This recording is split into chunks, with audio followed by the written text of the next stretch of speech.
How's it going, everybody? So the last video got me thinking. People suspecting changes in frame rate in an event mode. People in general talking very positively about how the mode feels for them.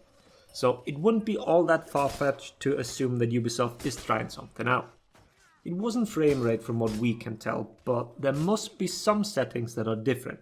I don't think that many people at once would be wrong in their perception.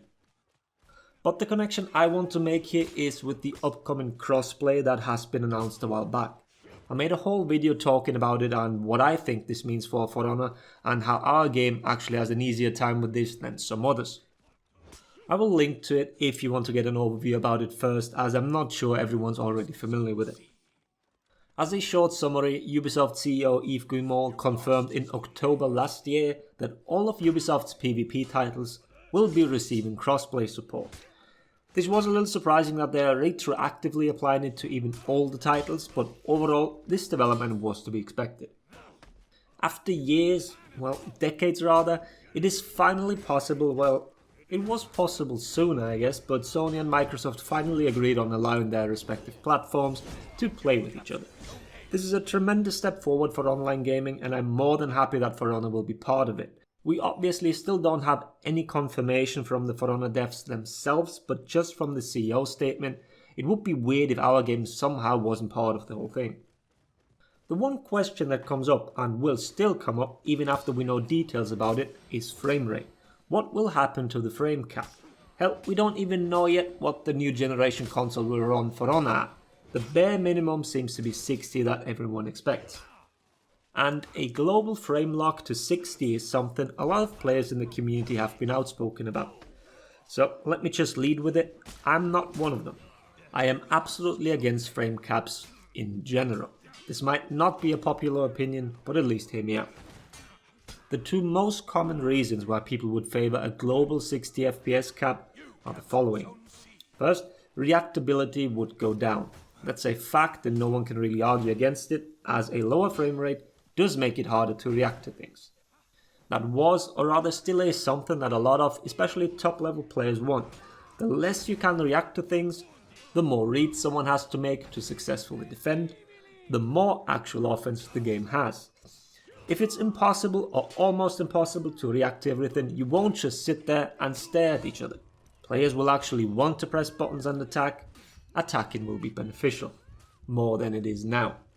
You've heard me preach all that before, and I absolutely agree that this is the type of game we should strive for, and with the upcoming core combat changes, we are making a big step in that direction.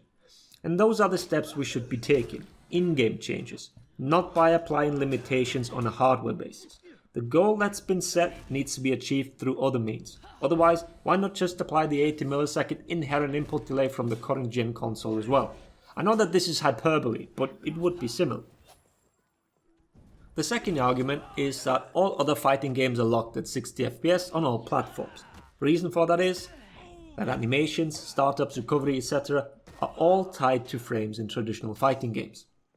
I don't want to argue what genre For Honor is. You can definitely make the argument for it as well as against it. People have been rather lax with it.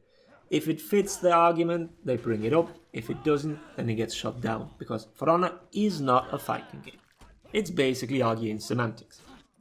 So let's just completely disregard that and look at what we had until now, or rather still have. In For Honor, it's not bound to frames. We do not measure our attacks in frames. We do our 33 millisecond increments. This framework functions both with 30 FPS on console and unlocked frame rate on PC. Alright, quick tangent. I'm actually curious at what frame rate most players actually run the game. There must be PC gamers that play with sub 60. There are plenty with old hardware that is struggling with the game. Oh well, moving on. Like I said, we've had this flexible system since forever. We are not limited by it. For Honor is different enough that I do think this whole argument does not apply to it. Well, next question from me then. Why do we assume it's going to be 60 FPS? Do we just naturally come to the conclusion that once crossplay is actually active, it will not be available for all old consoles? Will only the new gen console and PC be able to play with each other? I'm sure Sony and Microsoft will be happy if game studios go that route. These two companies can now always blame the game developers, as those decided to just not include that feature for some of their games on the old generation. I don't know how this would work if that actually means that Ubisoft would have to maintain two separate versions of the game, one with crossplay and one without. My guess is that all platforms will be eligible for crossplay, which means that if we frame lock to 60, we'd still have plenty of gamers at a disadvantage, simply because not everyone's going to immediately buy the newest generation of consoles. This will be a gradual process, as we've seen before.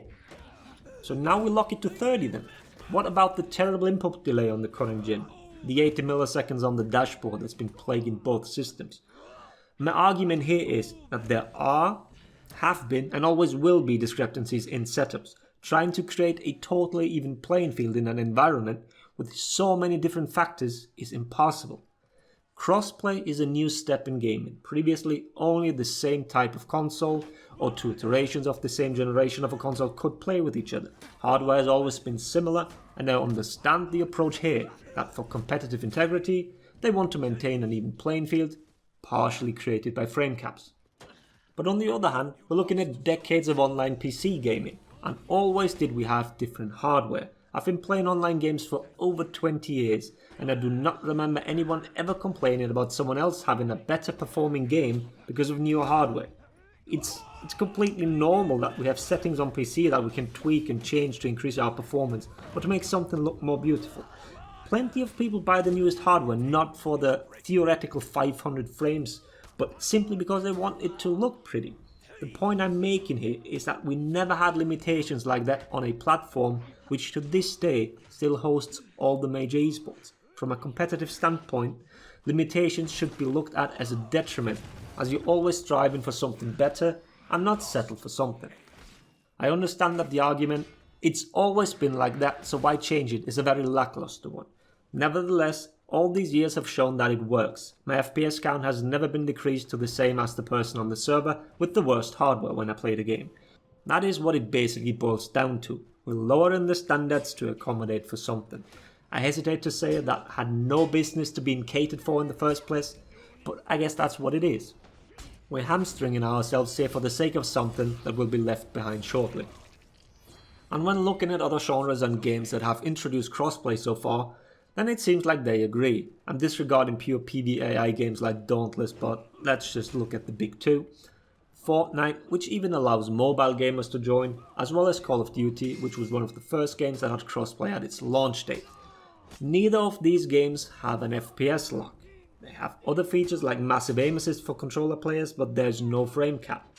And a higher frame rate certainly does help in FPS games, a genre that also requires quick reactions, same as our game. I'm not denying that, I'm not trying to downplay it either. What I'm saying is that if you truly think that we should level the playing field like that, then we're moving down a slippery slope. Better hardware, a better setup, all of this already plays a role, even now while we don't have crossplay. An Xbox One S player on a monitor and a wired connection against someone with the basic Xbox, an old ass TV and crappy Wi-Fi. Who's at an advantage here? Right, the guy with the shitty Wi-Fi, but that's not what I'm getting at here. Hardware discrepancies are a thing now and will be a thing in the future. Even more so once we have crossplay. And just to make this completely clear, I am against frame caps in general, not just the frame cap to 60. Imagine if the new consoles could in theory handle 120 FPS. Applying the logic from before, it should still be capped to 60. The number doesn't matter, it's not some personal grudge from me here. Give consoles higher FPS than I can run the game at, fine with me. The whole discussion is creating more problems than it tries solving if you ask me. Crossplay will be opt-out anyways. If someone truly believes they're at such a massive disadvantage because of whatever reason, then they don't have to play with other platforms. No one's forcing anyone. Yet, trying to impose restrictions on players might make more of them unwilling to participate in the first place. The goal of crossplay is to have a bigger player base, faster queue times, bigger matchmaking pool, which should lead to better matchmaking quality. All that leads to happier customers, which hopefully leads to player retention. Making your players happy usually makes them stay with the game. Alright, let's call it here. I'm aware this was a delicate topic and feel free to disagree and share your thoughts on it. My opinion here might not be the most popular one, but I hope I presented it adequately. I hope the video was interesting. Thanks for watching. Laters everybody. Can you hold out and see? That in a second. Yeah, probably. This guy doesn't know how to shoulder bash. No stamina pressure, no frame advantage, no feats. Dead character. Thank you. Good night, sweet George and Gunder. Yeah. Nice, stupid George Mangenda dying. You have He went plagued. from strongest TG dreams. hero to probably... Yeah, might as well delete him. I don't know if he's the strongest. George I is mean, you pretty can fun. make an argument for that, I think. Yeah, you can make an argument. I'd say he's top 3. Top 3 what? TG In TG. heroes. Just Oh, ability. shit, TG here. And the new stamina, like I mean, Shinobi was actually slept on highly in testing grounds, I think. I think This Shinobi's man is still not holy good. smokes. But then you have characters like TK and Shaman who are just oppressive, and TG and I mean, George Shaman who was was just oppressive. and TG. horrendously... The damage was just insane. Oh yeah, PK and Shaman were both just horrendously. I want to have overtuned. another. Yeah, too. bonk. Oh, let me revive. I'd say this. When that TG Bangoppy, PK I never was easily blamed the strongest Bangoppy. old PK. Don't even at me. Flawless match.